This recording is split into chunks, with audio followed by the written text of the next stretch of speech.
अस्सलाम वालेकुम फ्रेंड। उम्मीद है आप जहाँ भी होंगे खैरियत से होंगे। दोस्तों, आज हमारे पास एक ओरिजिनल टेक्नो का ये बोर्ड है जो कि बिल्कुल डेड हो चुका है, ये मोबाइल वाला चार्जर। तो इसको रिपेयर करने का बहुत ही आसान तरीका है जो कि मैं आप दोस्तों के साथ शेयर करूँगा।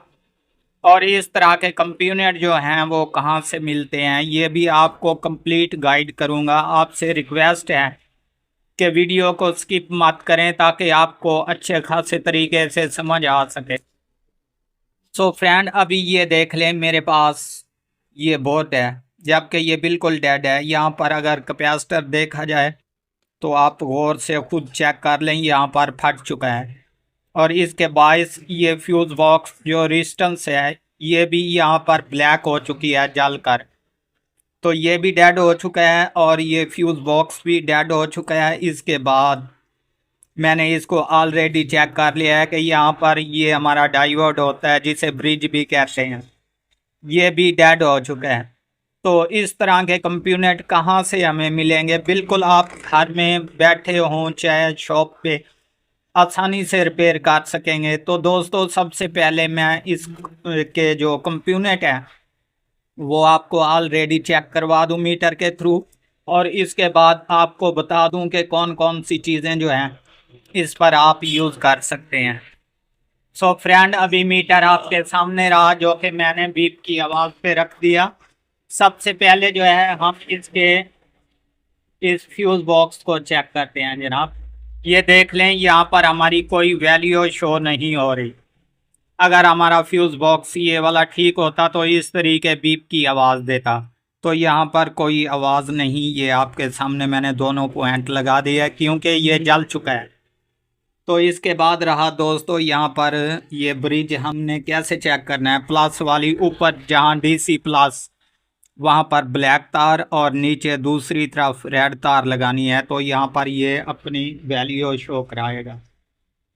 सो अभी देख लें, यहाँ पर ये 500 और 24 की वैल्यू बता रहा है, जबकि सेम टू सेम इसी तरीके दूसरी तरफ भी चेक करेंगे। ये मैं नीचे लगाता हूँ, ये आप गौर से देख लें, यहाँ पर बिल्कुल ये शॉर्ट बता रहा है, जबकि ऊपर वाले पॉइंट पर लगाते हैं तो यहाँ पर भी शॉर्ट बता रहा है। तो ये बिल्कुल डेड हो चुका है दोस्तों, ये वाला ब्रिज, इसको भी चेंज करना पड़ेगा। तो ये कैसे हमें मिलेंगे दोस्तों, ये भी आपको मुकम्मल इन्फॉर्मेशन देता हूँ।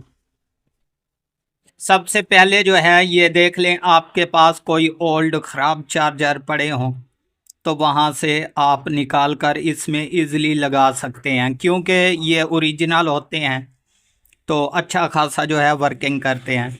अगर नहीं पड़े तो कोई मसला नहीं, आप ये देख लें, अगर आपके पास कोई ओरिजिनल चार्जर जो कि ऑन ना हो उसमें से निकाल कर आप लगा सकते हैं। सिर्फ ध्यान इतना रखना है कि प्लस और ग्राउंड वाला हिस्सा जो है वो कैपेसिटर की तरफ होना चाहिए। तो इसके बाद रहा मसला दोस्तों, अगर ये रेजिस्टेंस नहीं मिल रही है आपको तो ये फ्यूज़ बॉक्स लगा सकते हैं। ये एक ही चीज़ है, इसमें 100% वर्किंग करेगा। और इसके अलावा इस तरह के अगर कोई भी कंपोनेंट नहीं आपके पास तो इसमें कोई प्रॉब्लम वाली बात नहीं। आप डायरेक्ट जो है यहाँ से एक जंपर लगा सकते हैं जिसके बायस ये ऑन हो जाएगा। तो इसके बाद रहा मसला दोस्तों, अगर इस तरह के चार्जर भी नहीं आपके पास तो घबराइए मत। इससे भी ज़्यादा बेस्ट जो है आपको इजी सॉल्यूशन बताता हूँ कि हमारे जो ओल्ड एलईडी बल्ब होते हैं जो कि घर में अक्सर ही ख़राब हो जाते हैं, जिसके बायस हम उतार कर फेंक देते हैं, तो उसमें इस किस्म के ये ड्राइवर लगे हुए होते हैं, बाज़ औक़ात इस किस्म के भी होते हैं। तो इसके अलावा चिपें भी लगी हुई होती हैं। तो आप दोस्तों घबराने की कोई ज़रूरत नहीं, यहाँ से ये वाला कैपेसिटर भी आप निकाल कर इसमें लगा सकते हैं।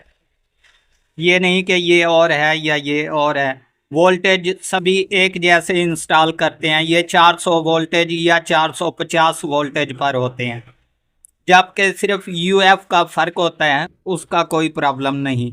तो आप यहाँ से कैपेसिटर भी निकाल कर इसमें लगा सकते हैं। इसके अलावा यहाँ पर देख लें दोस्तों, ये एक फ्यूज़ बॉक्स लगा हुआ है यहाँ पर, ये भी आपको इजी काम दे जाएगा। इसकी जगह पर जो है आप इसको लगा सकते हैं, ये नहीं कि इसकी वैल्यू और हो इसकी और हो, कुछ भी नहीं होता दोस्तों। ये 100% गारंटी है कि आप कोई भी एलईडी बल्ब हो उसमें से कैपेसिटर निकाल कर लगा सकते हैं, और फ्यूज़ बॉक्स भी इसी एलईडी बल्ब के ड्राइवर का इस्तेमाल कर सकते हैं। अगर आपके पास बिलफर्ज ये चार्जर ओल्ड नहीं पड़े ख़राब तो कोई प्रॉब्लम नहीं दोस्तों। आप यहाँ पर गौर से देख लें, यहाँ पर ये डीसी डायोड लगा हुआ है जो कि ब्रिज, तो इसको भी आपने सबसे पहले ऑलरेडी चेक करना है कि ये कहीं शॉर्ट तो नहीं। ये अक्सर शॉर्ट नहीं होते दोस्तों, एलईडी बल्ब जलने के बायस जो लाइटें होती हैं वो जल जाती हैं, बाकी जो इसका इंजन है ये ठीक होता है। तो अक्सर ये ख़राब तो नहीं होते लेकिन बाज़ औक़ात ख़राब भी हो जाते हैं, तो जिसके बायस आपने इसको चेक करके इसमें लगा देना है। ये कोई टेंशन वाली बात नहीं, ये भी इसी तरीके लग जाएगा जिस तरीके इसने कैपेसिटर पे वोल्टेज दिए हुए हैं और इसने भी कैपेसिटर पे वोल्टेज दिए हुए हैं। तो ये एक दूसरे में कनेक्टिंग करके और उसके बाद इंशाल्लाह कंप्लीट ये ऑन हो जाएगा दोस्तों। बशर्त ये है कि आपने एक छोटा सा और ध्यान रखना है कि यहाँ पर कुछ बारीक सी रेजिस्टेंस होती हैं, जबकि इनकी वैल्यू भी आप मीटर के थ्रू चेक कर लें कि ये कितने के की या ओम्स की है, ये अपनी वैल्यू शो करा रही है या नहीं, क्योंकि बाज़ औक़ात यहाँ पर भी इसकी डेडिंग हो जाती है जिसके बायस हमारे चॉपर पर जो है वोल्टेज नहीं आते। तो अगर ये भी चेंज कर दें बिल्कुल ये हिस्सा जो है बिजली वाला कंप्लीट हो जाएगा और ऑटोमेटिकली जो है ये चार्जर भी ऑन हो जाएंगे।